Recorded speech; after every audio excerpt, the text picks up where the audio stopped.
The following is a presentation of the Radio Misfits Podcast Network. From the birthplace of modern winemaking, Sonoma, California, welcome to The Winemakers. Local experts Sam Coturri, Bart Hansen, and Brian Casey, along with host John Myers, invite you to listen in as they discuss all facets of winemaking. So sit back, pour yourself a glass, and let's hear what the guys have to say this week. We are the Winemakers. Good morning. Oh, everybody on. I mean, that's great and all, but you still has to taste good. Right? Still has to taste this good? Morning. What? Bart Hansen, Sam Coturri, Wine Jasmine taste Egan, good? Brian Casey. But what if it just has a concept? A concept? I have no Depends concept. what the concept is. Well, The concept is it should taste good. beautiful wines. Well, welcome everybody from beautiful Sonoma, California today. Quite nice. Hey. I'm on channel 4. Oh, there we go. Well, you should be Channel on 1, two, buddy. channel 2. No, Channel yeah, 1, we got channel all 2, mixed that's up. channel Yeah. We had an interesting discussion last night about acidity because I love conversations about acid. Stefan Vivier, I know, right? Stefan was like, his Chardonnays were so different from everyone else's and lower alcohol percentages too. And so like the Carlos, the viticulturist from San Giacomo, was like, how did you? It was interesting because Wait, say it again. So he had Lower alcohol and lower his acid? Chardonnays were 12 and 13% and had acidity. And then the San Giacomo ones and the Hansel ones were, more 14%. And he was talking about canopy management and load on the vines too, that he thinks we don't have there should be more vigor on some California Or less fruit. vines. And less fruit. And then his canopy management was the way he talked about it was like an artist talking about a painting and how he wants shadows to hit and all this stuff. It was, and you could see the Carlos, the viticulturist from San Dappled Giacomo, sunlight. was just like cool. It was kind of cool, but his wines had great acidity. This is, something that we talk about a lot, which is, every leaf is this little solar panel that's creating the energy in the plant. And if there's more leaves and less fruit, there's more energy and more nutrients that are going to that, to that smaller crop. And ripeness and acidity, can build at the same time. Well, That makes sense? I didn't really say Well, that. but right. ripeness, acidity Acidity holds while ripeness builds. yeah, because acidity is not building. Acidity is established, There it is and then falling. Yeah. then it's a matter of how long does it stick around. Well, because like wine for and dummies, the weather has a lot to do with that also, and where it is. So Right. it's like there's multiple reasons. but like people like me who don't grow grapes or make wine necessarily would think, oh, you pick earlier and then you'd have really good acidity. Jasmine But skipping before she said a word. He was saying he Thanks gets, for being on the show, Jasmine. Yeah, bye. Great contributions today. he gets really good acidity, but he wants them to hang as long as possible. Morning, Phil Coturri. Anyway, it was just We're just sitting around acting like we know about grape growing, Phil. I don't so even know if we're perfect recording, timing Phil. on your part. I think we're just talking to each other, but we're Hopefully. leaning into the microphones. Hopefully we're not recording. Hopefully we're not. Is this Cap Franc? Or this Cab Sauv. Liquid Sky. We're waiting for that to warm up. That's the piece de resistance we're going to finish the show with. Okay. Sounds good. Hey, Dad. Hey, Sam. Hi, Phil. Hey, Bart. Hi, John. Peace and love, buddy. How are you? Whatever you want it to be. How about that? There's your name. Clink. I just did a budget meeting So you, for 2 hours. you need How much do you fun need a is shot of that? tequila before you start drinking I don't a drink- little 2023 Adi Tet Rosé? I haven't had a shot of tequila in quut a while. Oh, well, that's like a perfect opportunity then. No, it's a dry January. I'm not drinking hard alcohol. Shut. The hell with dryness. It has been a dry January. We haven't had any rain since It has been. the calendar turned. I know. And that, amazing also. With all that up front. All that up front, and then Good Lord. there's this giant high pressure system moved over the state of California, which caused all those winds that, tore up LA. Damn, and it's pushing all the rain somewhere else and making it cold and miserable in the East Coast. Yeah. What are you making faces? The Deux Têtes Rosé. Deux Têtes Rosé. Interesting, coming out of 22. This is 23. This is the one this is the release show, Dad. Yeah. We're doing this. We're so these were all the 22. Yeah. Good. Display Brian, the beer. Strategy. John wants to go straight to the Cabernet. No, I would What just you like saying? a glass of wine, a taste. Oh, you don't want a rosé? Sure. Oh, I you do. want the glass? You just Yeah. a spoon. That is the spoon. This is. Grazie. This is one for the. It's a good thing we don't. This might. Maybe don't we have- should good go thing we back don't to have a like real episode guest. 5 and start over. No, the lost episode of Grenache Day with Randall Graham at Sweet D. That was our best episode ever. Oh, please. I don't know if it's ever been released. No, That doesn't exist. No. That was completely released. It was before the that. first year, the Grenache Day, Party. that it was the lost day, and it was multiple people. Okay. So yeah. So this is not a lost day. No, we are here. The, We are found. This is exciting tasting the new release of Deux Têtes, the 23. Thank God. What's that? Thank God. Take off your grape We're grower just hat. thankful that you're here to take control of this situation. Rein this shit Well, in. I can't wait to taste the red part of it. Take off your grape grower hat and put on your salesperson hat. Salesperson. I can't sell worth a damn. Yeah, I think Bart and his grape pills would beg to differ. But actually, I might have just sold out all my grapes for this year, so it was a lot better than last year. Nice. The tasting the rosé, which is the 23, Right. where it's an example of what we really want to do, because the rosé is a wine that could be aged, Right.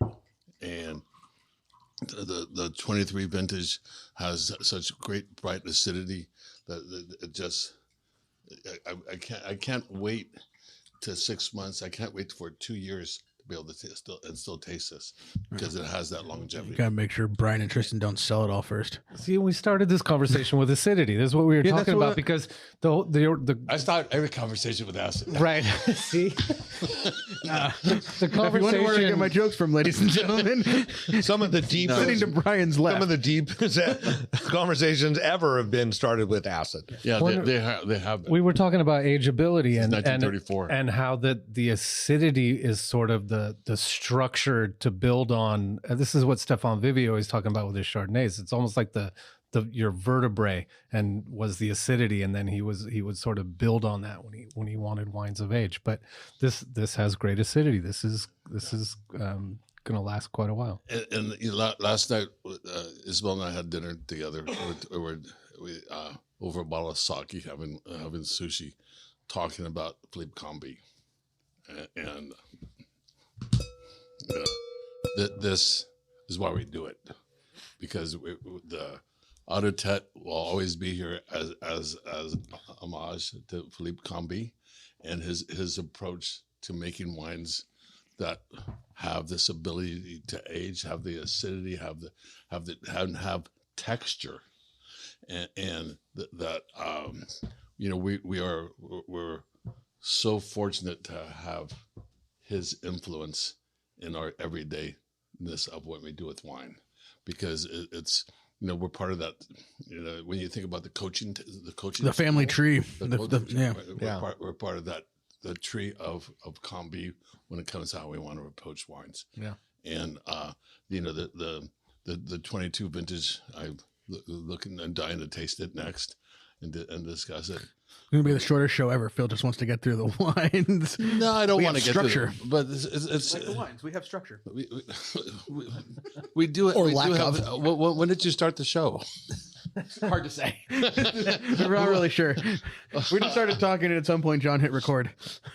That's the idea. So, John, you don't know when you started recording. I don't care when you started. You could probably look recording. at the. It's 9 minutes and 34 I seconds. look at this as just an ability, no, not an ability, a time frame to discuss Outer Tap and to discuss Cambie and to discuss why we do these wines. I don't care if it's broadcast or if it's just amongst us, because it's always, we're in the craziness of January, and we get and we're pruning. We're thinking about what's going to happen in the 25, and we're to taste, go back and taste 22. It gives us a roadmap to what we're doing right now. I thought we were supposed to be reflective in January. We are. That's why we're reflective. Crazy reflectiveness. Yeah. Well, the crazy is omnipresent. Yeah. The crazy doesn't go away. It's all year round. Chaotic reflexive. Right. So, Phil, since you're here this morning, how is it looking? You had all of that rain. You saw it, right? Yes. Travis Barkley, there you go. Was it Travis who asked the question?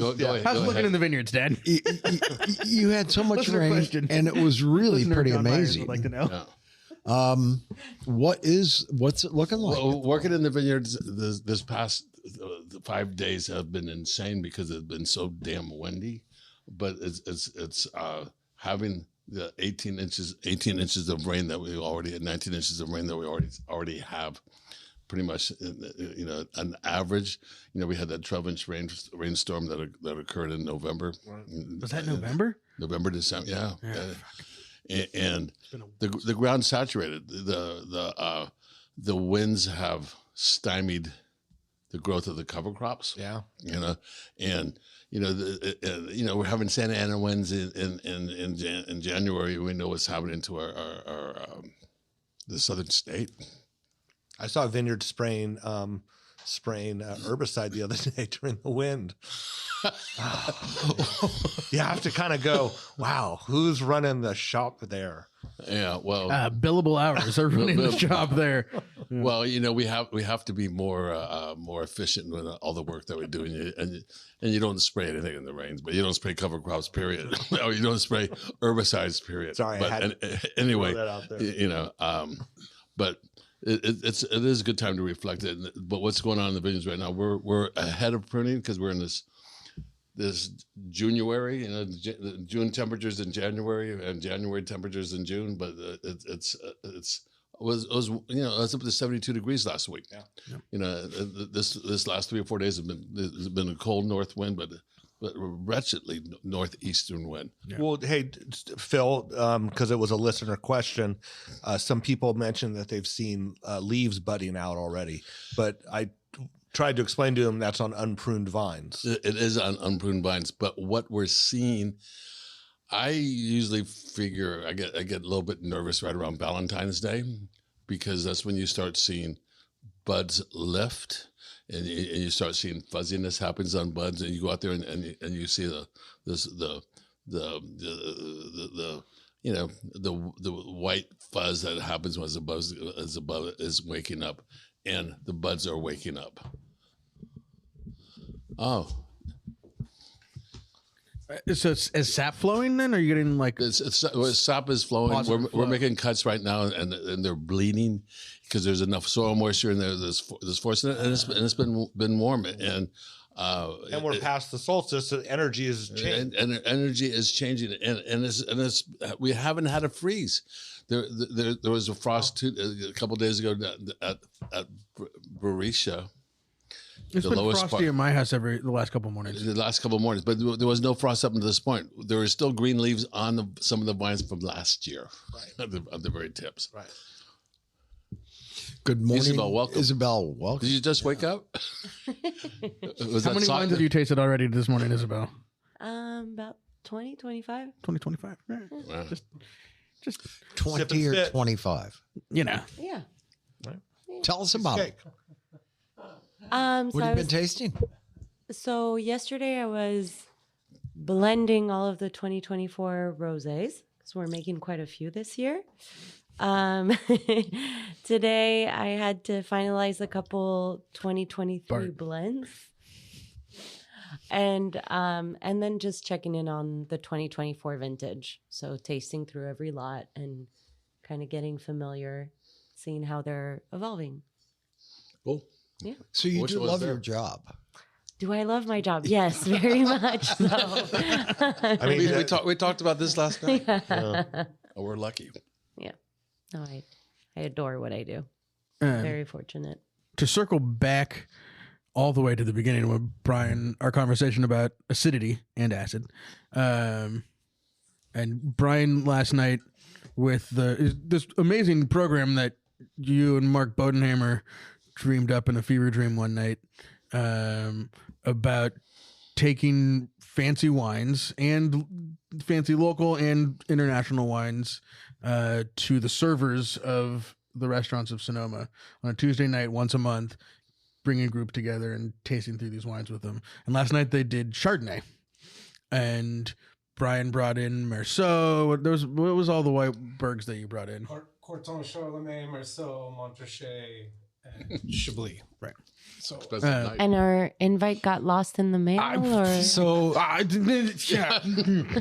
you guys, so the thing is, you guys all have access to these types of wines. What, for the most part, someone like people sitting next to us, right, that have these sorts of wines in their cellar. But the idea is for these servers that don't know people that have cellars and don't know people that drink these wines all the time. It's for them to get to try them, and then they can gain a knowledge base about those wines, create a language about those wines, and then when guests come to Sonoma, they're able to talk about it.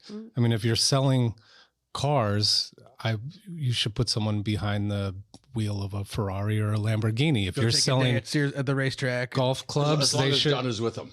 Right. They should, and they should golf. They should play Pebble Beach and St. Andrews, and then they can talk. You know what I mean? Right. So the idea is for them to try these benchmark wines, and then we bring it around to Sonoma, because we're not comparing the wines; it's drawing inspiration from Old World, and then they get to meet winemakers and growers that are based here in Sonoma. So then they can say, oh yeah, I had a 21 Montrachet last night when I was hanging out with Stéphane Vivier or Michael McNeil. So it's kind of cool. They have an opportunity to be in the club, so to speak, well, that we all get the opportunity to sort of be in all the time. And the more we get servers engaged in wine and gaining more knowledge and interest in wine, the more they're more likely to sell wines and connect with, the wineries that are here. Is there now, because Enclos is open, maybe 2 restaurants in Sonoma Valley that actually have like a somm on the floor? Wit and Wisdom and Enclos are the only 2 that I can really think of. Right. Yeah. So it's super important because now it's on them. They're the wine sales team. But to bring it back, when you tasted this yesterday, this is the 23 Auditet Rosé. You were talking white Burgundy flavor profiles, or texture. I think texture. Okay. Texture. Will you and that in my mind comes from acidity, right? And tannin. Or wherever. I never know. Like I never know how that balance comes together. It is acidity, but it's acidity that is incredibly harmonious. That goes from the absolute, like this beginning to the end. It's structure indeed, but not maybe through tannin, through this acid, but without having a perception of acidity. What you have is a perception of freshness, a perception of tension, of something very dynamic and vibrant. And when it comes to texture, it's kind of like, river water. A little bit like wet rock, like yes, kind of. I don't know how to explain it. Talking my language right now. A babbling brook. Yeah. Minerality. Yeah.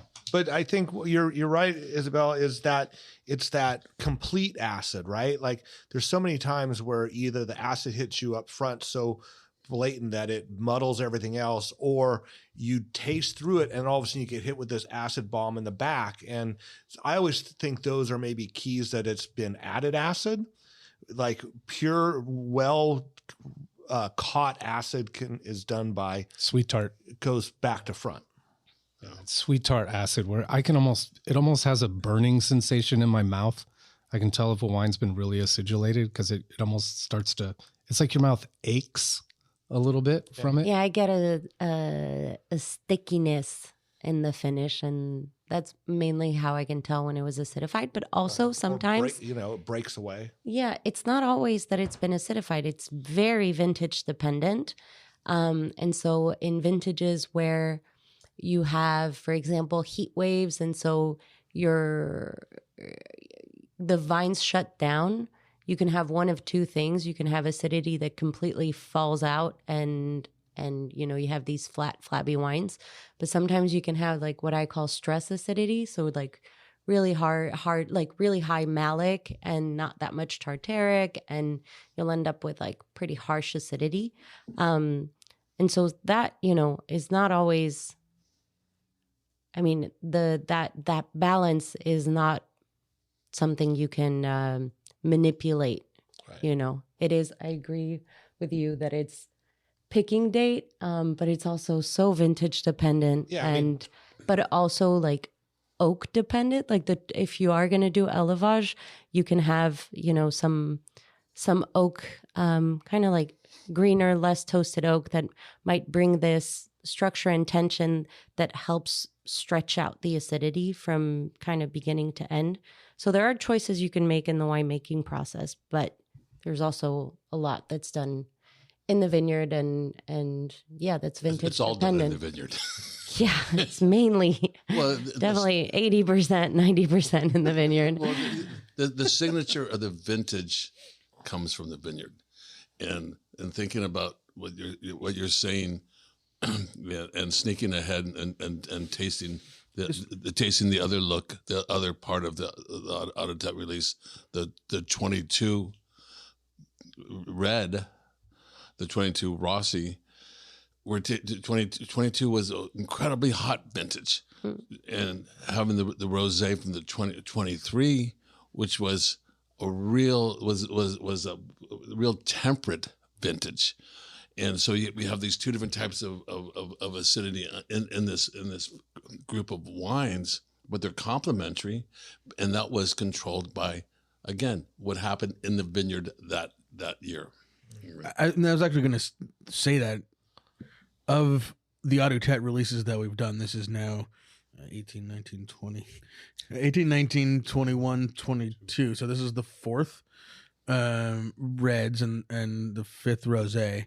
I think of all of those vintages looking back, but this release, the 22 and the 23, the rosé and the red, they're the most indicative of their vintage.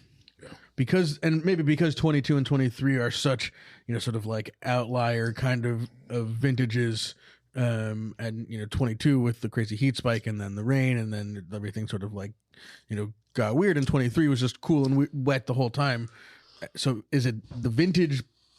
Is it something that you were doing and we were doing as we were making the wines to let the vintage stand out more, I think? Or is it just because these vintages were such standout vintages? And the complete difference from 19 specifically is like between the 19 and the 22, the wines are so different.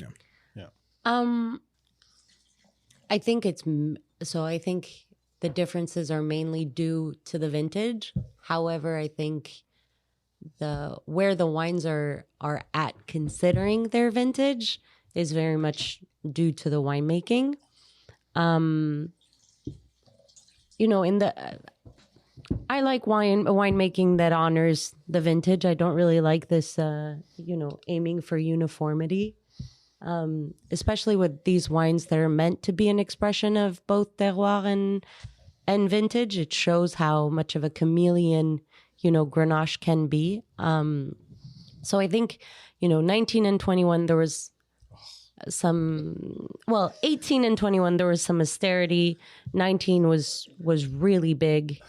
And 22 was a little more challenging because very little color, little structure, because the tannins kind of fell apart, let's say, on the vines. And so in order for the wine to hold and withstand time, and in this specific case, élevage was really important. And so the choice of oak was really important. there's very, very delicate aromatics. It's very perfumey, very crushed wild strawberries. And so that needed to be protected and not masked. So there was, since it's a lighter kind of, a lighter version of it, you can't overpower it with too much oak, yet you needed the structure and the tannin from the oak to give it that tension. And so, it was, I think, choosing the right barrels, the right, vessels. So a little bit of neutral, some newer oak, oak that's not overly toasted, larger vessels, so 600 liters for the most part. I think all of that really helped. Well, is it just intuitive on the barrels and the toasted, the new, the old? You can't really taste the impact until the end, and you're all done. So how do you know exactly where to use oak? Isabel heavy? can see the future. Right. It's her superpower. Getting to. It's historic memory. Yeah, exactly. It's historic memory. You have you learn as you go. Historic intuition. Yeah. Because what I know that works back home doesn't necessarily work here and behave in the same way. So I mean, because they get the good French oak over we get we get the, No, we but- get the French oak with 20% American oak. America. is there a difference? Yeah, well, it's also vintage dependent. But if I take wines like 2021, I could put a bunch of new oak on that, and you wouldn't even notice. I think, because of just how massive those wines were, both alcohol, tannin, color. It was just incredibly rich. We don't get those expressions of Grenache specifically back home, and so here I can't make the same choices. We also have maybe a little more acidity here. The nights are a lot cooler, and so the more acid you have, the more you can handle oak, and the more you can integrate oak in a wine. So all of this means I don't need the same type of oak back home. I'm going to look for oak that is going to be really discreet, is going to add tension to the wine, is going to give it, like I said, stretch it out and fill it out a bit. And so here, depending on the vintage, I might focus on, quote unquote, filling out the wine, or I might focus on, giving it more tension, or I might focus on making the tannins a little softer and less, less present, or less, you're seeking harmony. And so sometimes, you start with kind of trying all sorts of different things with the same lot and seeing what works. And then you learn as you go from there. I'm not a winemaker. I just play one on the radio show. What's that? Never mind. No, but I understand grapes. And I understand that what goes on in the vintage, and tasting these 22s. We are tasting that heat that happened the first 2 weeks of that vintage. That really put a explanation point on it, and the lightness and color, the accessibility. And the 22s are really accessible wines because of that heat, because of that maturation, because of the accelerated ripening curve that we had. The 23 juxtaposed on it is the polar opposite, but as a group of three wines being released at the same time, that they're really complementary because it shows the strength of what a vintage does, and it shows what the winemakers, the decisions that they have to make. But the 21 spectacular, the 19,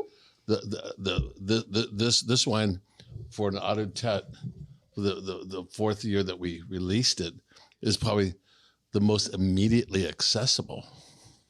I would say so, yeah. And that's the vintage. Especially Oakville. Yeah. You know, especially considering kind of Oakville's. How shy the Oakvilles have been. Yeah, it starts off with a little bit of austerity, and it's the kind of wine you want to have one glass and leave it open for a day or two. I mean, Isabel, if you're drinking it young. Your comment about the aromatics, for myself on the Oakville, it's as you said, they're very subtle. They're very delicate. They're almost in the Oakville hard to smell, but that's because I smelt the Rossi first, and they're also delicate and soft, but they explode out of the glass. And that's what it does every year. Right.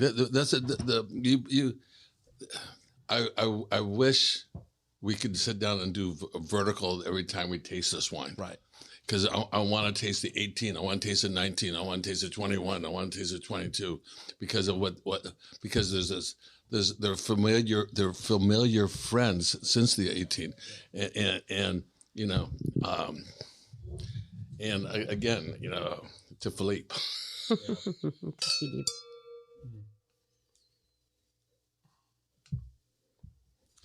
Is there a wine that you have made that stands out as your absolutely all-time favorite? Say 22 out of 10. Say 22 out of 10. Say 22 out of 10. No, I mean, Here so and at home. I will say the 22 out of 10.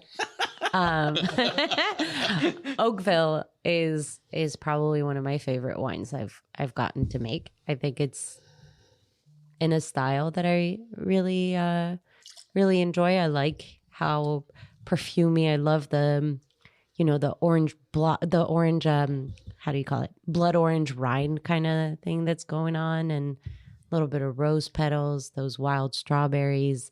I feel like it's so pretty, and I'm really excited to see it evolve. And yet it has that, that tension, that I don't know, it's kind of relaxed, and yet you have that, it's contained, and you feel like it's going to age in a really interesting way. So I personally really love that wine. And at it's home? really hard for me to like the wines I make. You're such a perfectionist. I'm hypercritical. Well, and it's weird when and I only know this from doing it one time.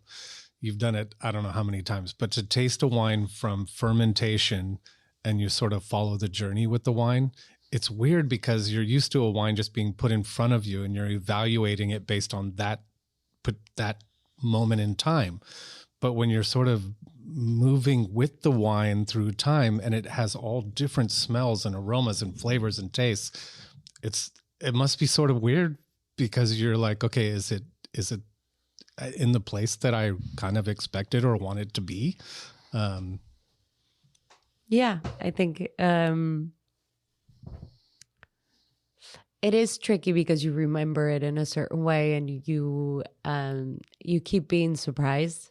And there's a level of, in French we say lâcher prise, which is like letting go or relinquishing control, which doesn't really go with my personality. But don't you? And that I'm learning continuously, and it's really cool because I'm always surprised. And there's, my dad is always telling me, just relax, it'll come around. Like trust. And I am really learning to trust, and it's it proven. It's proven to be true so you far. Start trusting. I mean, I trust the grapes. Right, exactly.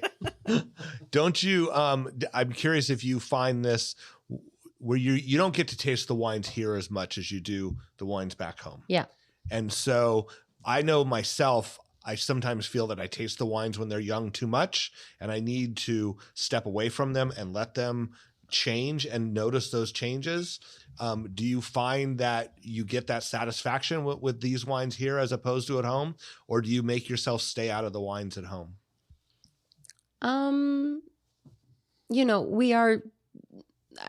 I mainly taste young wines at home too. We do But I guess my question is how often do you try them? So otherwise, the young wines. yeah. And do you get to a point where you like want to leave them alone and let them do their evolution as opposed to trying to manage them? No, any given wine, I think we'll check up on once every, we'll first check at the end of harvest or all throughout harvest. And then there's kind of a period of time where you want to leave them alone. Yeah, that's what I wanted. So I'm only going to taste one given wine or lot probably 3 to 4 times in 18 months. Okay. It's not that. Yeah. Yeah. No, that's good because there are people that every week they're into the wines, right? Well, we have tastings every week, but there's so much wine. If I were to taste everything every week, it would be insane, which is kind of for the best. But you start stressing out a little too much if you're tasting them all the time. Yeah. I don't think it's helpful. You're nervous. Yeah, that's what I mean. So, can you describe the differences that you feel in these 2 glasses of wine that we've just poured? And the dates are 21, 22? No, they're both 22. The first, well, it depends on how you pour them. Yeah. Is Oakville, and the second one is I like to do it that way. is I think with this vintage for sure. Yeah. Oakville, and then Rossi. Okay. Oakville has always Coming to been an inbox near you. And while she's tasting, what were you guys like? I really love these wines. I think they're very pretty and delicate and aromatic. But I remember 22 hearing growers or winemakers using words like shit show. Well, I mean, we like to we like to exaggerate when we're in the middle of the fight, and the opposite as well. I mean, 23 was like, oh my God, wait till you guys try these wines. It is shocking to me how delicate the 22 wines are after having gone through that unprecedented fucking 4 days at 114. 4-day double spike heat wave in the middle of September. That is a direct example of what farming can do. So specifically having, vigorous vines that have a lot of, so vigorous vines that are well pruned, therefore have a lot of living wood, can naturally kind of withstand heat a lot better. We also, Phil field grafts everything. So the roots develop super deep, using high vigor or high heat tolerant rootstocks like 110R and 1103P. All of this contributes to having vines that can withstand. Also choosing varietals that are adapted to this climate, specifically Rhônes. Grenache really does fine in heat. So I think for people that were working with Cabernet, which is, historically not really a varietal that can handle the heat, it's also planted in higher density here. It's planted on, traditionally on rootstocks that are maybe more, that aim for more concentration, that are maybe a little more shallow, and that aren't specifically, drought tolerant. Even if you have irrigation, your vines are going to have a really hard time transpiring and keeping cool. So I think, this is a great testament to the farming that the wines, one of the things that I think is so telling is the aromatics. You're not at all, there's no jamminess. There's absolutely no like fig or prune types of aromatics. It's such bright red fruit. This is when it needs to be a video podcast. Why? Bart bowing down to his grower, because his grower god. Yeah, because I have wines that are jammy and aren't, and the Rossi fruit, and I can tell you that there's plenty of sugar there. They're not that way. And I think that's because you deliver fruit that is free of raisins, right? As opposed to other places. I don't optical sort, so I don't have that ability. So I mean, you use your eyes. We sort when we're harvesting. correct, right? No, I know that, and that's what I'm saying is Yeah. because of that reason. But they are aromatic. They're plenty ripe, but they're not pruny. They're not raisiny. They're beautifully aromatic. So Well, I mean, is this just that we need to, and I believe, abandon the connection in our brains between bricks and jamminess and between acid and freshness, right? Between pH and fresh. These things are coming from the way the vineyard is farmed and the varietal and the vintage, and going out there with some preconceived notion of you have to pick before a certain number or you're going to get pruny, jammy, figgy wines, or you have to pick at a certain pH or you're going to lose freshness and acidity, are obviously in these wines proven to that's not the case.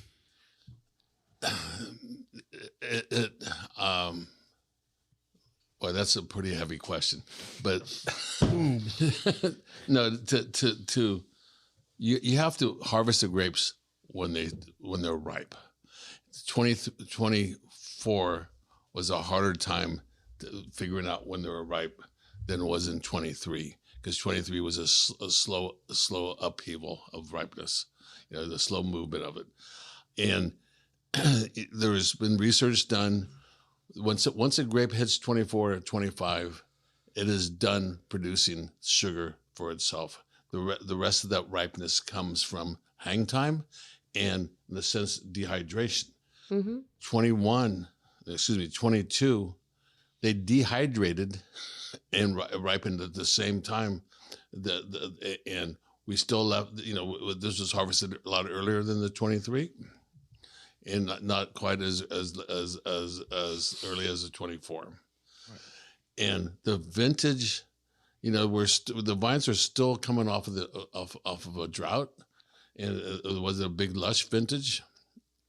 And what amazes me in tasting it, that the Oakville is the aromatics are there right now that we expect after it's been in the bottle for 2 years. There was a youthfulness that we didn't associate with the harvest as we were picking it. As Way said, it was a shit show because all this stuff is coming in too hot. It's coming in too fast. It's coming into. We didn't get the hang time, but it goes to show there was a balance within the vine between to produce wines like this, and I think the Cabernet came in the other day. Said to me, "You got to taste a 22 Cab." It blew his mind because we all thought it was going to be that pruniness, but it turned out not to be there because of the health of the plant. Right. The plant, we only got 5 bottles of it because the rest of it better hurry up and order. No, but it wasn't a lush vintage, but it blows my mind as how accessible these accessible. And the way that they're just like opening up in the glasses right now. If you stick your nose back in the Oakville, it's just like it's jumping. It's huge, but it's not. But fresh and so floral. Yeah. Like that's just like the floral, perfumey rose petal thing is just like the rose water. Well, I was just thinking that those cookies that you brought from Marseille. The navette. Yeah. Thanks for sharing, guys. Well, there's plenty. I was thinking about bringing some tonight, but we have the dinner because they're when you eat to them, it reminds me of that because you have this rosiness and the orange blossom and kind of like Turkish delight thing going on for sure. Turkish delight. There you go, Brian. There's your tasting note of the day. Sky rockets in flight. Sounds like a massage parlor. Do not have the reference. Wow. Oh my gosh. Right out of the gutter. Rails. Well, he's from Chicago, man. But We started the conversation about how to steal elections. Were you recording for that part or not? No, and the 21s is spectacular, and I really do think I do wish at some point every year doing a vertical after a wine's released, so you go back and taste where it came from, what Philippe taught us to do, and as an expression of the true flavors of Grenache. I will say though, I'm excited to taste them in like 10 years, at least 5 years, because Grenache.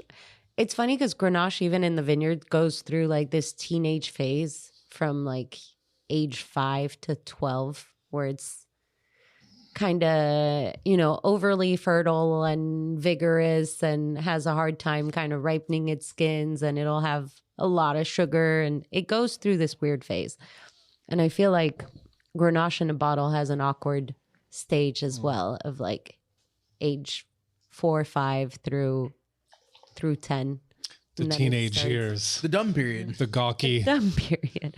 was It's a thing. Well, so that I feel like that it means at least. you don't buy a bottle; you buy it by the case.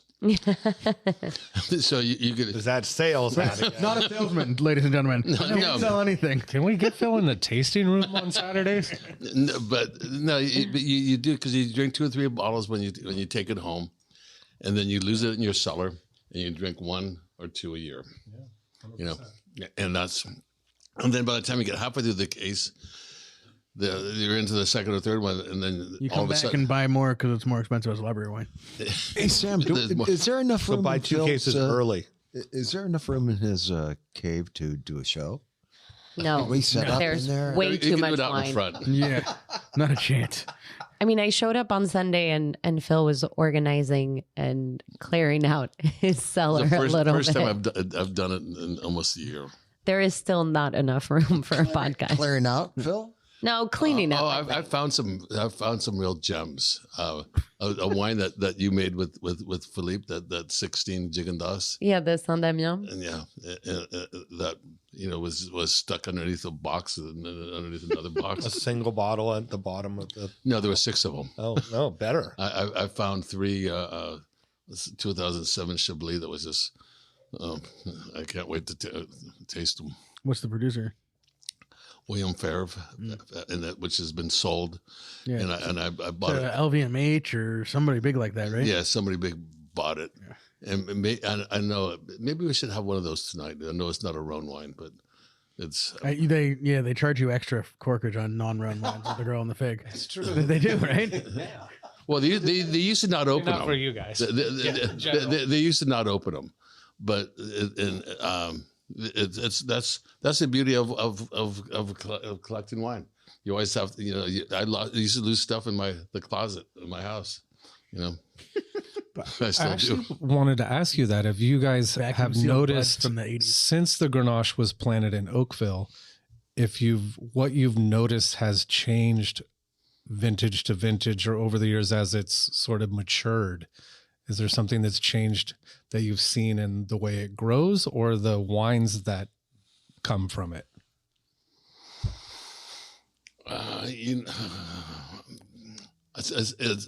We're talking about the same clones. Sometimes that what I think Grenache is related to an olive tree. An olive tree Because it has crop every other year. has a crop every Yeah. every other year. It's a very tough question to answer because I think this is maybe something you notice on a much longer time span. Right. And that, everything is so especially since, since 2018, the vintages have been so different and the climate each time has been so different. And there were also years with shatter and years without shatter, wet springs, drier ones. And it's really hard to be able to say, there's too many variables basically. Yeah, small sample size. Yes. But I mean, we have Oakville Grenache, I think, going back to 14. Yeah. I think I've seen 14. Yeah, I think I've seen a 14 somewhere in the cellar. I think so. Yeah. You can look up at your master inventory. Right. I'm trying to remember the year that I feel like what I'm noticing is it feels like tannins are becoming a lot more manageable. So I think ripeness is kind of syncing up, that it be flavor, ripeness, skin ripeness, and sugars are starting to find a more harmonious balance. That's the feel, especially tasting the 2024s. I feel like the tannins have smoothened out or Battling relaxed a for little control. bit. They're sort of succumb to the fact that they have to live together. Phil, what There's one bottle, according to your, of 2014 Oakville Grenache. Yeah, it's here. what was the first?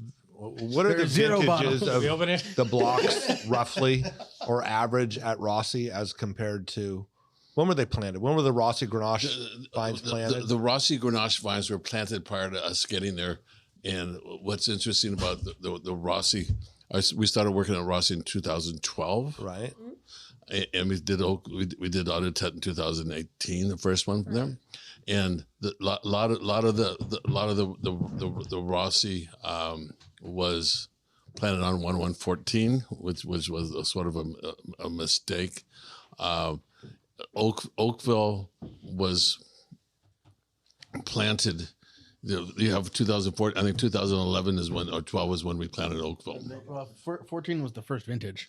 Yeah, so Yeah. 2011. Yeah. Well, 2012 was the first when we planted it at Oakville, and with a different rootstock. And so in lots of ways, the Oakville should be a little more youthful. Right. But it has a certain maturity, and I think that has to do. It's just all terroir driven, and that when we talked with Philippe, when we came up with this idea of doing this, was to take clonal material that are the same, and really this whole idea of Deux Têtes was the expression of terroir, Right. and that's You don't buy one, you buy both of them together, and one's better than the other. But you really see what site does, what terroir does. The attitude of the grower is the same in both of them, but it's definitely the soils. It's just a preference. It becomes a preference, a stylistic preference. A stylistic preference, or It's not a terroir preference. A terroir preference, yeah, and because it's and I think some days you want to drink Rossi, and some days you want to drink Right, exactly. Yeah. or if you have that ability to do that, some Which days you can if you buy a case of each. Oh, you want a job? No, but it's He has one. no, but And I'll also sell you a case. yeah, well, but that's the the beauty of when we did All Phil's Day, whatever the hell that was on All Phil's Day. That'll be the next one. no, We were looking for the name for the next one if it wasn't on we April don't 1st. have to do it in April. All Phil's Day. you don't have to do it. All Fool's Day was April 1st. All Fool's Day. But that was to celebrate Rossi and having all the different variations of people taking this grape Yeah. and making wines off of. Yeah. Because that's we're as we were talking last night, we're really lucky with what we were able to do and able to grow and be given and to see it in 7 different wines. Yeah. There's nothing better. It's awesome. Listener questions? All Phil's Day. I pull these bottles just so you guys, not because I want you to open them. Just so you can look at them. Yeah, the 14 Grenache looks 42 cases. 15 Oakville Grenache, 37 cases. Oh, damn, we were balling. 17 Grenache, 60 cases. Yeah. And that was mostly that old block That was the old block. before the terraces came into production. Yeah. Right? Yeah. That old block is a little bit more than a half acre. Yeah. And so the the little, okay. yeah, the original planting Yeah. there, That itty bitty block. and the little itty bitty block. Phil, since you farm blocks and share large vineyards with other managers and growers, I don't share them with other managers, No, Other wineries. other wineries. wineries. Yeah. Okay. Well, so Oakville, how many people farm there? I mean, Well, not farm there. How many people buy fruit from there? Yes. I think there's 18. There's only one farmer. There's only one farmer. That Enterprise Vineyards Thank you. grown.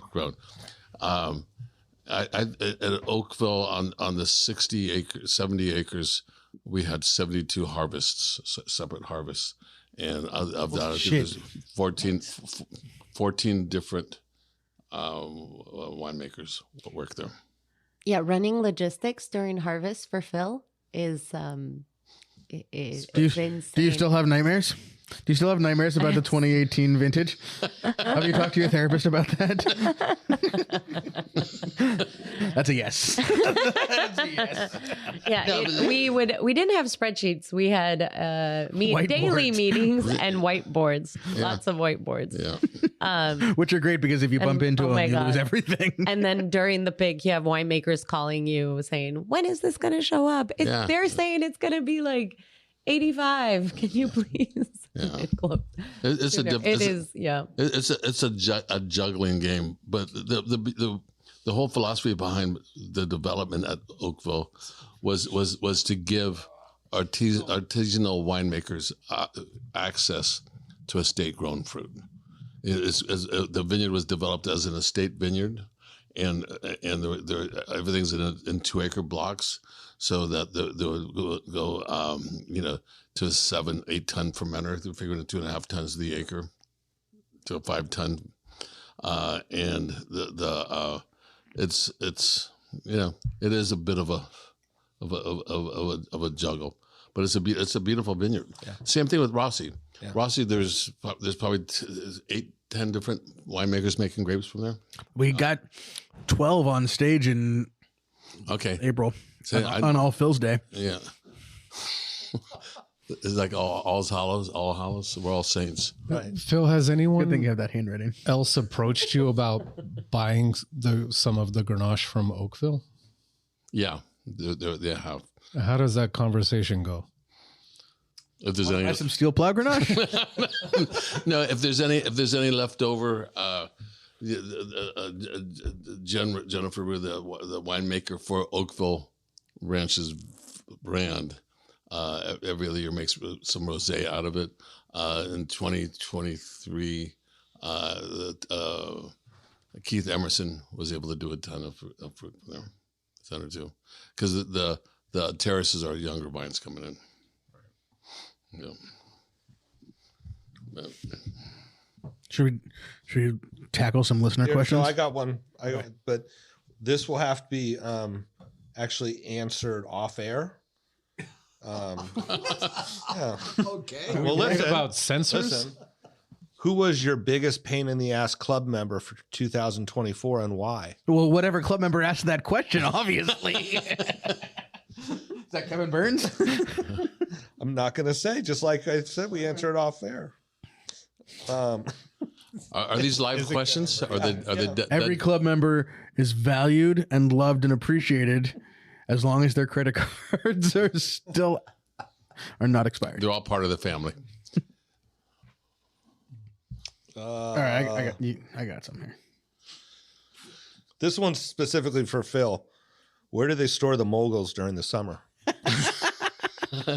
In my cellar. And how? And how? We bring them down in a truck. Here's an interesting one. And I don't know if there's an answer to this because I don't know if there's anything that is actually extinct. Favorite extinct Napa? Let's include Sonoma. Napa or Sonoma grape. Transformation worldwide. I don't know who this person is. Well, there's the Napa Valley Gamay, which was Valdegay. Yeah. Yeah. What? Is there anybody in Napa still growing Napa Gamay? Yeah, I'm sure there is. There is. Tegan got a line on it or something? I feel like I know Bedrock has a vineyard they source from in Oakville. The Oakville farmhouse has a lot of Negrette, and I think there's also Valdiguet. There's just random varietals you would have never imagined in Napa. That's my favorite Bedrock wine. There's very little of it. It's very interesting, and it's a very cool wine. The Napa Gamay has incredible aromatics. Sometimes it's Michael Cruz Wine Company makes some interesting Valdiguets.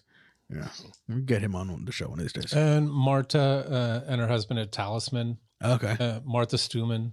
is working with Valdeguy. How do you say it? I never knew.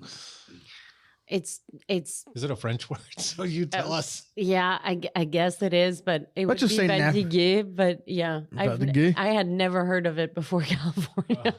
So Let's just stick with Napa You Gamay. never heard of it before you were here? yeah, I mean, I moved here. I was 23, so That's awesome. I hadn't heard about a lot of things. Where do we know where in France it was originally? I knew it cultivated? was growing on Sonoma Mountain.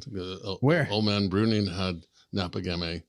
What property is that That's now? the place right next to. When you turn down Man to Bruning. go down to Laurel Glen. I'm embarrassed. It's from the Languedoc-Roussillon, which is my region. Where Danny the welder lived. Yeah, where Danny the Welder lived. Yeah. Yeah, I remember he used to try to sell that. Yeah, it was, and we Well, made it's one. not Rhone. It's and- Languedoc-Roussillon. If it did it wrong, it All right, smelled three just like conversations sulfur. going on here at once. Excuse me. You guys want to tie it up down there? I mean, what Danny the Welder and Old Man Bruni. You got anything else to add to this? You guys are just showing your youthfulness. Yeah. Right. Well, one day we'll be talking about the crazy shit that Old Man Coturri was up to. You're talking about it right now. Already. Yeah. Right. No, Bruning is where Bernie Mosier lived when I met him. Okay. For the record, for those of you who couldn't understand that double conversation, Valdeguy Valdeguy. is from the Languedoc-Roussillon. Yes, there's Really? very little information little- of. do we- available. And that's a really warm area, I believe. Right? That is an incredible. Yeah. It's the hottest area in France. That's yeah. Interesting. So maybe we need to plant more Valdeguy. Isn't driest as well. Lagrange pear is from Languedoc. Verbelanc. Yeah, we just planted. We're planting. Well, we planted it last week. Wait, 2.5 hectares. you of, at home or me at you home. here? 2.5 acres Hector. of acres. Acres. So 1 hectare Okay. of Bourboulenc and Carignan Blanc. Carignan Blanc. Yes, White Carignan? white Carignan. Wow. Amazing white grape. Wow. how would we have had it before? Like what? White Carignan? Yeah. In the mixed It's white. mainly grown in the Languedoc. So Oh, yeah, you would have to I've never had that. Well, have to add it to your it list. must be a very big buried. It is a big berry. Really nice acidity as well. Wow. Just like Wow. Carignan does. Wow. Yeah. Sort of like the Delicate. South's Chenin Blanc. Yeah. Yeah. Which I planted as well. A little bit of Fucking rebel. Bart, you know anything about Chenin Blanc?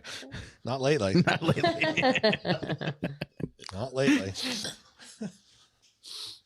All right, more questions. Yeah. What would be the answer to the answer man, Dad? Here's one. Robert French. Why don't all tasting rooms refund the tasting fees when you've purchased a specific value of wine? Well, maybe they just go to tasting rooms that do. Yeah. First of all, because people are putting price tags on the value of their experience, and then it costs something for them to deliver that experience. That's at least the justification, right? Yeah. But we always want to sell. We don't want to charge you for tastings. Our goal, We our wanna- job. We'd rather Just charge walk out you with wine. We'd rather you bought wine. Right. Right. So, I mean, unless you absolutely hate it, why pay that tasting fee? I mean, I think there's gatekeeping, like intentional sort of like qualifying your customers. I think that's probably, if you want to look at like the actual reason they do it is if you don't want people to come to your tasting room, you're going to scare them off with your $100 per person tasting fee. Right. There's $200 per person. Oh, you can. Harlan is 3 something. What is? Harlan, Promontory, Yeah. and that's not refunded with the purchase of their minimum $800 bottles. Right. and you have If you come to France, most tastings are 100% free. Yeah, but it's Just saying. about how long has your family owned that property, and No, you have, but and the kids are working on the property. It's a little different model than. And we don't offer the same tasting experience. Are you saying it's? Oh, it's a lot more impromptu, Right. kind of. You open a few bottles, you have the Yeah. person taste. Like it's not an experience per se. Right. Is But there I mean, is there like a daily tasting room that's open that has visitors every day, and you're selling bottles and signing up members? That's not really a thing that happens there, No, right? we don't really have members. Yeah.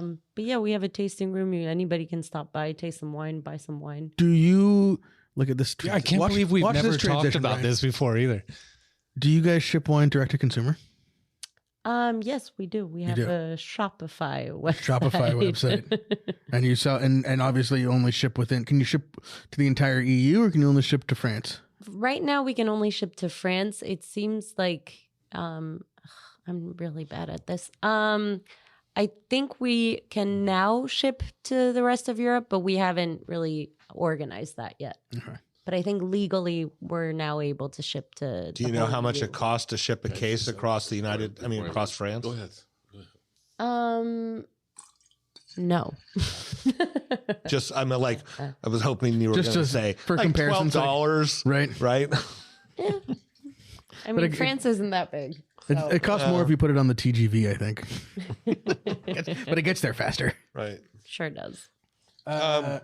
So obviously that was leading into DTC, but we'll get there to tease DTC symposium. This you got one? This is something I think we should just address. Why is MJ so dope? I got that one. What, really? Oh my God. That's like he's I don't know who sent it in. It's an anonymous account. Huh. No, it's it's from the Black Wine Guy. I don't know if you've heard of him. Why is MJ so dope? Because he grew up in New Jersey. Clearly. Okay. But he got pardoned. It's people wondering about how we feel about less wine drinkers in Europe and the U.S., vineyards being pulled out. History shows us that wine is consistent compared to other alcoholic beverages. Is what we're seeing in headlines just hype? And this is Is it somebody just a who's dip in way the too market? educated to be sending questions into this show. So Clearly. I have I've been like ranting in my head, especially with this another like government report saying that drinking is going to kill you. Like, what the fuck? Climate change is going to kill you. The fact that we don't have decent health care in this country Ultra-processed foods are going to kill you. That report was funded what's gonna kill by they're managing underage drinking. Yeah, that one is such bullshit. It's all such bullshit. And what people have to realize, as Robert Mondavi said, as my grandfather said, wine is food. Wine is part of a meal. Wine is the. You know what causes cancer? Roundup. you know how about Jack in the Box? Right. You know something that's really kind of that irritates me about this is the Surgeon General comes out with what he says, but he has no power to do anything. Right? And he's on his way out. Right. So it's just like I'm going to go through. It's like the opposite of the pardons. Bye, Isabel. Right? Yeah. Hi. I'm Thanks for having me. Bye, Phil. Thanks, you guys. Buy a case of Auditet. I'll A case see of you each tonight. Auditet. Yes. Yeah.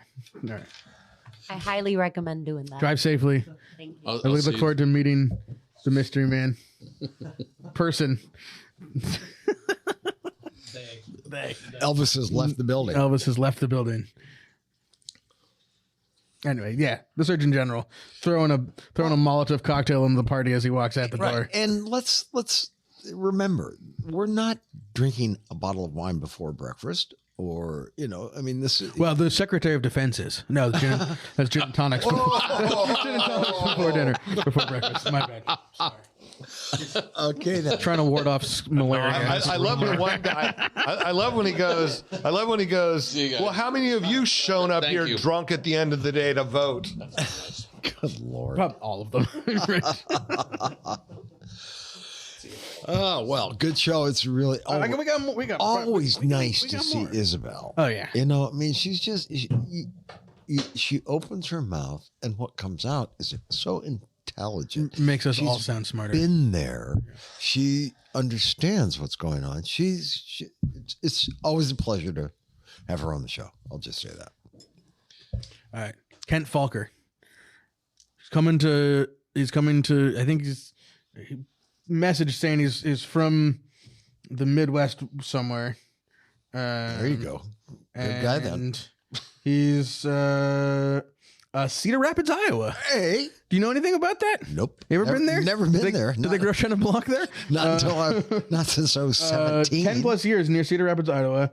And he's coming to Unified in a couple of weeks, and he wants to go to where they have the most in-depth educational tasting experiences in his short amount of time that he has to go places other than So like one place to get the most education. Well, here. just top educational vineyard experiences in Sonoma for a winemaker to visit. Yeah, you know, it that happened quick. We started this conversation back in September, and he was like, "Is it worth coming to Unified?" And I'm like, "Oh, you're in the business, and you want to learn, and you want access to stuff, so you may as well." And hopefully your boss is paying for it. Right. Yeah. I'm sorry, Sam. Read it again. Top educational vineyard experience for a winemaker to go to. I mean, you know, I give a shout out to the Benziger tour still. You know, I was going to ask about that. Yeah, as much as I love to bash the parent company, you know, Nate, who runs the tractor tour there or the tram tour, and, you know, they take you out in the vineyard. They talk about farming. They talk about biodynamic farming. They talk about farming for quality. And then you go up into the cave and you see the winery, and then you finish with the tasting. And I mean, there's a lot of information there to digest. And it's probably, you know, whether they're actually saying good things, you probably just visually. Well, I think that just pick up on it. I mean, Nate, who runs that and has done all the teachings, he's got it down, you know, and his staff is awesome. So I think it's well worth it. And then on your way back, stop at the tank and stop at the tasting house. Right. Does Will Buckland do tastings? Yeah, you know, you pull teeth and beard hairs, maybe. I mean, yeah, I would find out what kind of beer he drinks, send him a couple cases of it, and say, "Hey, can I stop by for an hour?" There's a spirit. I want to say he's either a tequila or a whiskey guy. Yeah. They got any good whiskey in Cedar Rapids, Iowa? I mean, you're serious? Or for anyone out there, I mean, if you want to try to just anything where you can get a tasting with a winemaker or, you know, an owner who maybe is a farmer and a winemaker or just the farmer, and you can get just one-on-one time with them, that's where you're going to get it. You know, that's I would reach out to Will, ping him on, you know, old what's this? Old Will. Well, there are a number of spots. You know, Benziger is one where you can go learn. You get out in the field, and I think that's great. Does Bunshu do some stuff like that where you get out in that old Unimog or whatever it is? They have that tour. I don't know how much it gets into farming, but it gives you a good tour of the ranch. And I'm sure since now that they're, you know, certified sustainable, that regenerative Roundup. Yes, sorry, regenerative sustainable. Wait, what? Anyway, now that they're that, I'm sure it's another part of the conversation. And they just got a new audio system. Okay, that's another thing to know. Just saw that last night on Instagram when I was up until 2:00 in the morning. You guys were seeing my post. Try to. It's like a new record player and speakers and the rest of your brain. All right, Sam. What else you got? Brendan Rea. I'm not pronouncing that right. He was here recently. Was wondering if any of us are doing any East Coast visits this year. You're barely in Sonoma this year, so I'm going to be in New York, New Jersey, mid-March.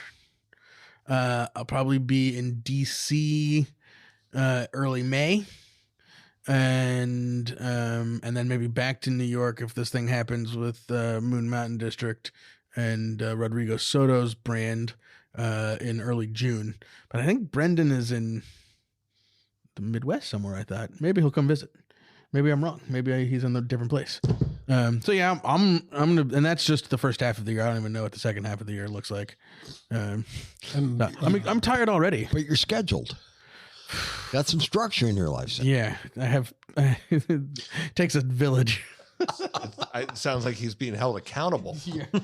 Takes a village. You know what I noticed last night is that Hansel is putting Moon Mountain on their labels. On their Sabella, I saw even. Yeah, that's cool. They or McNeil at least was saying that he thinks when they drew up the petition for Moon Mountain District that they specifically thought of Hansel because they're pretty much at like 410 feet. Well, when I take people up Norbaum Road to The Sessions, that back vineyard that you can, is like sort of the backdrop to Sonoma. It's a Hansel vineyard that planted by someone we all know and some of us love sometimes. Sorry, that's for the therapist. That's when I tell people that's where the Moon Mountain District starts. That's right about 400 feet. Well, it's interesting because to look at, so my little vineyard, the little Petite Syrah vineyard, the Rack House, they're off of 7th Street. They're off of 7th Street East. And when you find their vineyard on the Galoni map, it shows it's Moon Mountain District. But, is it at 400 feet? It would be a really weird 400 Does it got volcanic soil?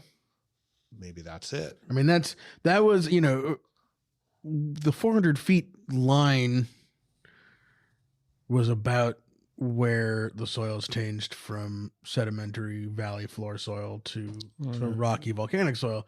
But, if you go up Moon Mountain or, you go up the Overlook Trail right off of the, from behind the Vets building, it's not it's less than 200, less than 400 feet in elevation gain before you're clearly like in that other walking on rocks. Yeah. Which would be to me where, that distinction happens. And the Shockin quarry, all those cobblestones that built San Francisco came out of, right.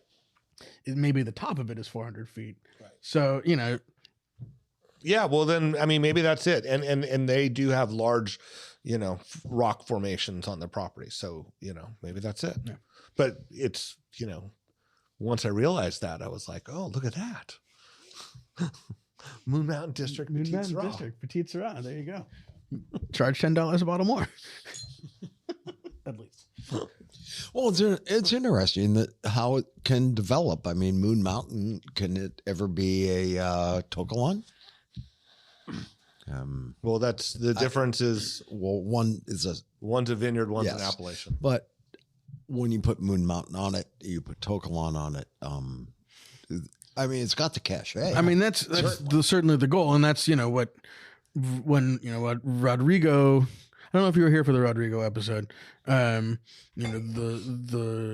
vision that he has with his Farm Mountain brand is, it's an mostly, if not entirely, wholesale targeted brand, which is unusual to start these days. But he did it in partnership with folks at a distributor. But the goal with that, and with the power of a major distributor behind it, is to make it so that Moon Mountain is brand identified, by the thing that he keeps talking about is by appellation in fancy wine lists. Right. So that, you have a wine list, the big, those big Bible wine lists at Burn Steakhouse or whatever. You have, the Oakville district, you have the Mount Veeder district, you have the Howell Mountain district, you have Moon Mountain section on that wine list. Yeah. And so that's, that's where we're going towards. And for those of us who live here or who've been following Sonoma Cabernet for 40 years, Moon Mountain is a recognizable brand with cachet. It just has, other than a short time when Diageo owned Carmenet and Moon Mountain Vineyard, it's never had national distribution. There's basically never been a winery up there.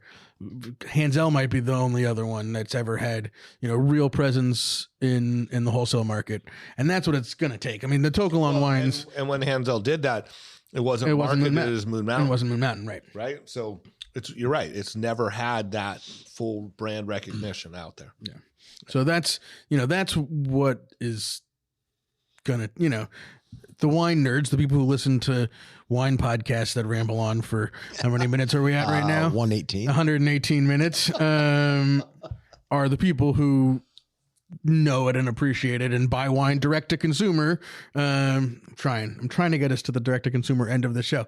Direct to consumer, Sam. Direct to Are you going to be consumer. at the DTC conference? Our final listener question. Well, and can I just quickly, John, do you remember a show in 2019 where we talked about that Tocolon was originally planted to Pinot Noir?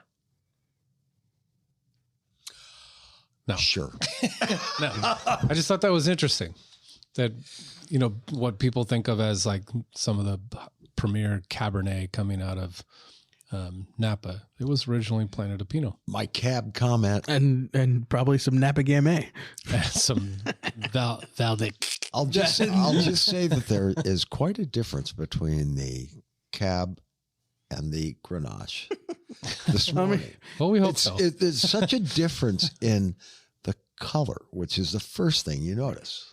I mean, Well, and it's also a different vintage. oh yeah, older or younger? 21. The cab is 21 Okay. vintage. It's just simply a It's different look. Moon Mountain District Cabernet, and it's Awful damn good. finest. I'll just say that. So, final question. Yes, sir. Coming from our good friend Kelly Cornett, A Cork in the Road, fellow Kelly. podcaster, friend of the pod, former guest. Many superlatives that we can tack onto that. Asked Fabulous. what we are looking forward to most at DTC Symposium Week. Leading question, obviously, she wants us to say Dinner. Well, I was going to say hanging out with Kelly, but yeah, dinner. The wines that we're going to bring. Wait, to dinner. she's going to be there? She's going to be there. Oh, I didn't know that. So she'll be there. There's, there's a lot of things that I'm looking forward to. I'm looking forward to sitting down with Karen McNeil, especially, when we first started talking about this and there's all this sort of like wine, alcohol, neo-prohibitionist sort of rhetoric and saber rattling. And we were all going to be very careful about how we talked about it. But I think in the last 2 weeks with the Surgeon General thing, with this other total fucking bullshit report, the gloves are off. So, and Karen had posted just a great article the other day about all of this. So looking forward to that conversation a lot. Also, I know it's totally nerdy of me, but I really love when we sit down with Steve Gross. Absolutely. Right? Totally. It's just like I'm already looking forward to it happening. Yeah. It makes me look to see what the news is in that realm of it. Totally. Like, and for those of you, he's the basically the head lobbyist for the Wine Institute, and he's the guy who has his finger on the pulse of all laws having to do with direct to consumer, right? Whether and because even though he's the wine guy, he also knows what's going on with alcohol and right, beer beer and also. spirits, and Yeah. whether you can ship cans of hard kombucha. Why the fuck you'd ever want to order a can of hard kombucha? Sorry to yuck your yum, Brian. There's probably people who live in states that don't have stores like Oliver's or Sonoma Market where we have 30 different kombuchas to choose from. If you want to order some kombucha, Brian, your kombucha som. And the other one is this guy Rashad Tabakawala, who showed up after you guys left last year, and he's like a futurist. He's like the guy who knows everything about AI and what's happening in AI before it happens to you, and how that it's a interesting stretch and big topic kind of conversation for a really specific kind of symposium, but it's just a fascinating convo. So this is an AI specifically in the wine industry. This is, the thing about the DTC is it's not really production oriented. That's what Unified is about. Right. It's about sales. It's about marketing. It's about how you direct sell consumer wine marketing. to people. Mm-hmm. And certainly AI is, if you don't think AI is playing a role in that right now in the wines that you're being marketed and how you're being sold wine, then you're not paying attention. But you will be paying attention after you listen to him talk about it. And I'm also looking forward to trying some the Monterey wines. So everything about it, Kelly. So we're looking forward to it. Where's DTC this year, Sam? It is at the Grand Hyatt Del Monte, I think. It's in Monterey. Check that. We'll find out. Whatever. Hopefully, I end up at the right hotel. Room 416 is where the party's going to be. Room 420. I think it's a single story. And dinner's gonna be good. There's a golf course I've heard. I looked at. Of course. Maybe might spend some time on the links, huh? And one thing we did totally, I butchered last week was the list of the Monterey winemakers that we're gonna have on in that episode. Well, Adam Lee, friend of the pod. yep. Gary Franchione. Yep. We said a different Gary. And we said We did, yes. Yeah, we said that Ian Brand is going to be there. He was not. Right. But it's somebody from Scratch Wines and Wrath Wines. Yes, And then, Sabine, I first met Sabine. oh, you know this person. Yeah, I mean, it's been years, but when I first started selling wine, there was a group going around that was called Wines of Danger. And the emblem was a hand going into an auger. And it was Like the fingers breaking from the other side. Yeah. And she started it, and it was a trade organization, and we would do a tasting down in San Francisco in the spring every year.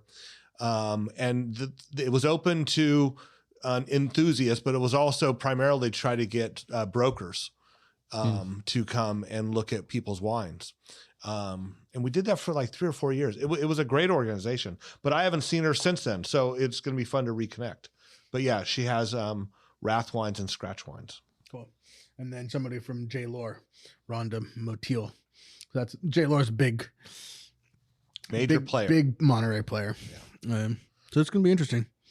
And, if you're listening to this show and you haven't bought a ticket already, the fuck have you been doing for the last 3 months? Right. And Kevin Burns is showing up for the day. Seriously? Wait, Yeah. is he invited? Yes. He's just showing. It has to do with a set of golf clubs and no, he is Representing law? on the panel of On the consumer panel? of the consumer panel of different wine. He will be the outlier of the, millennial male spending all of his. I'm going to be in the audience for that one. We're heckling the And I'm going to have a question out of that show. Sorry, Kevin. Good luck. He's not still listening. He's like an hour 10 guy. After that, he's done. Maybe he listens at 2 times speed. No. Can't do that. All right. Any shout outs, guys? Yeah. Valentine's Day. Ooh.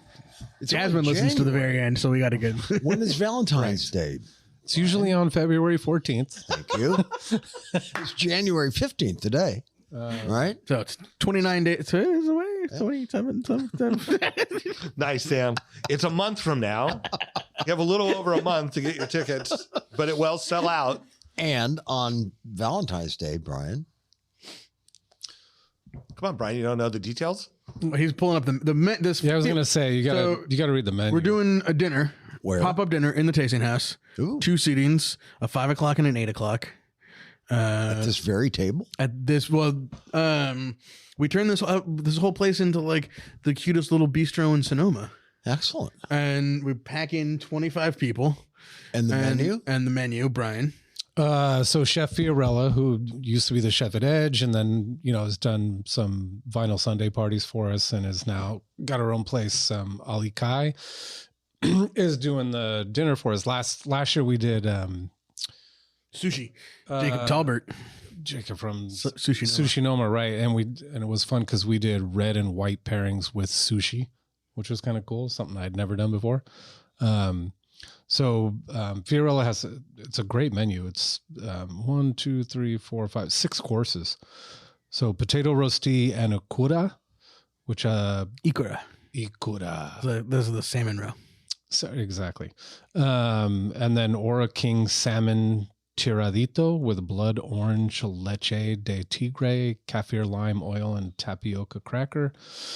Saffron and shrimp escabeche, confit shrimp, preserved fennel blossoms, allium crumble, wild mushroom tortellini, black trumpet sabayon with Douglas fir essence. I've been telling people about this menu, and everyone's very curious about the Douglas fir essence of how that's actually done. Painted Hills short ribs, mole negro, winter squash, and pickled shallots. And then the one that stumped us all that we just love to We had say, to Google. Schaller Hocker Moose, because typically you don't do dessert or sweet food with wine.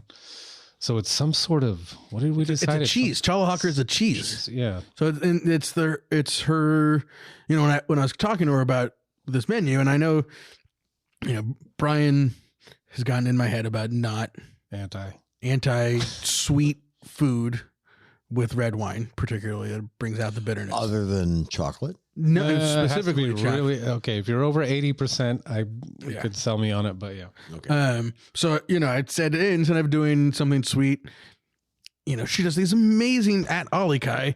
You get these like amazing cheese and charcuterie plates. And I was like, yeah, just put together a little cheese course. Of course, Fiorella, being the genius, wicked genius that she is, instead of a cheese course, it's a Brian. Challerhocker mousse with fig jam, almond, and caramel shards with a red wine reduction. So, okie doke. And with that, I'm thinking, I sent you a list of pairings the other day. Nothing has been approved yet, but roll. I didn't have. I'm not. What am I going to tell you? No. The fuck? Anyway, we're gonna do some stuff out of Magnum too, which is going to be really fun, and start it off with a little 18 Auditet Rosé out of Magnum with the that first course. Yeah. Okay. And then do some 19 Rossi Syrah out of Magnum with the short ribs. I think is baller. That's what we have. And then maybe an older vintage Val Rossi with the Challerhocker mousse. Yeah. So it'll be fun. 3 times fast. You like Ollie Kai. You're always there on Saturday. Have when I'm you doing ever- my radio show, you're always Oh there. yeah, no, it's I love it. It's next door to us. At the here's radio the station. the amazing thing about what Fiorella is pulling off at Ollie Kai is the range of going from his like, you know, molecular gastronomy at the top, you know, Doug Fir Essence and Chalahawker Mousse to like a great sandwich. Right. And a, you know, curing her own, it's like a cheese plate, but she's making all the charcuterie in house. And she's really filling this need, and that's why you see us there, is like casual to go lunches that are also really high quality ingredients and good food. You know, the salads, the rice bowls, the sandwiches, things like that. You know, there's great restaurants in Sonoma. So what I'm hearing, you're not stopping at Black Bear for your to-go lunch. You know, I'm off of syrup, I guess. I don't think I've ever. Maybe I've been to the Black Bear Tavern once. One too many. You know, and that's like, especially like today is Wednesday. Harvest Moon. I mean, what's it called? Valley's not open. You know, you're on the plaza. There's not a ton of really great casual business. Harvest Moon.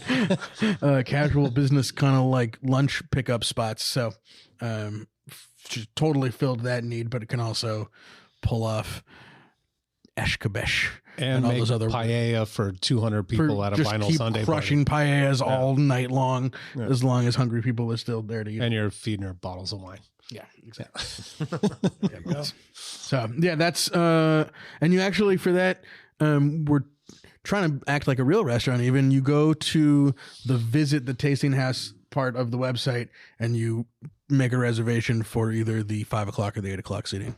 So get on it fast because it's going fast. Yeah, everyone we've talked to about it is signed up. Yeah, and it's a Friday night, which, you know, we're trying to like shoehorn in a Valentine's event in, and you're trying to do it on Valentine's Day. And every other time that we've done it, it's been like a Tuesday or a Wednesday or something. So it's nice to have it on a not school night. That 8 o'clock seating will be rowdy. Bart, shout outs? I'm going to go home by then. So no coffee. I did my first Tuesdays at the Tank yesterday. Kristen and Matt from the Swiss Hotel actually came by and tasted through the wines. And we're getting a couple wines on their wine list. So excellent. First That's one was great, successful. Still need to get the word out and get some more people. This Tuesday I won't be there because we'll be at the Direct to Consumer Symposium. Haven't heard of it. When's it? Where's that? Can you tell me more? Room 416. 420 was that. He's just down the hall. You can smell it from here.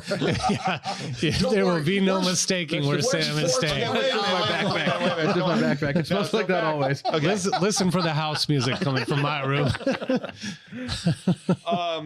So when we return from the direct-to-consumer symposium, we will resume that. And my idea is I want people that in the wine business, whatever aspect you are, if you're not working on a Tuesday afternoon, or servers who maybe their restaurants are closed, bussers, chefs, management, to come in and taste my wines. Let's just talk about Sonoma. And I love to tell the history of the tank, and that just evokes questions.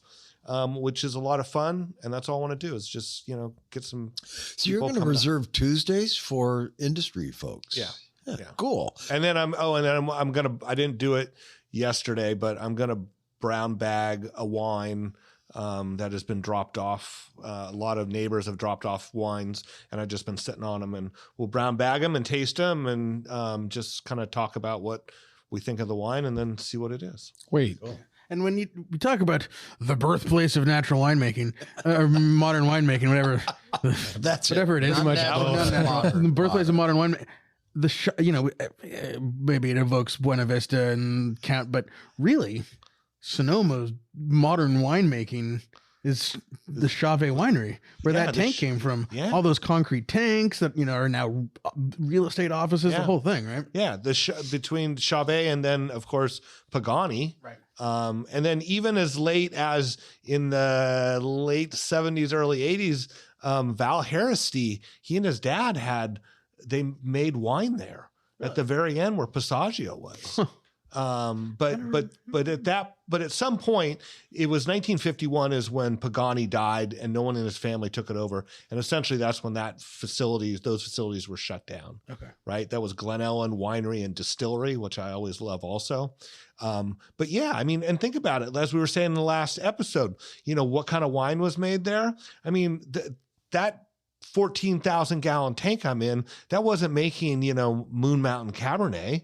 It was probably just making Hardy Burgundy or Chablis Napa Gamay. or Napa Gamay, and being put into barrels and then shipped wherever and sold to merchants, right? It wasn't going out of there in 750 milliliter bottles, most likely. So that's pretty cool. So anyway, that's Tuesdays at the tank. Tuesdays at the tank from here until Starting not next Tuesday, but the Tuesday. I think that's an awesome idea. Yeah. I mean, really good. Are you getting a lot of people involved in this? I mean, or are you just starting it?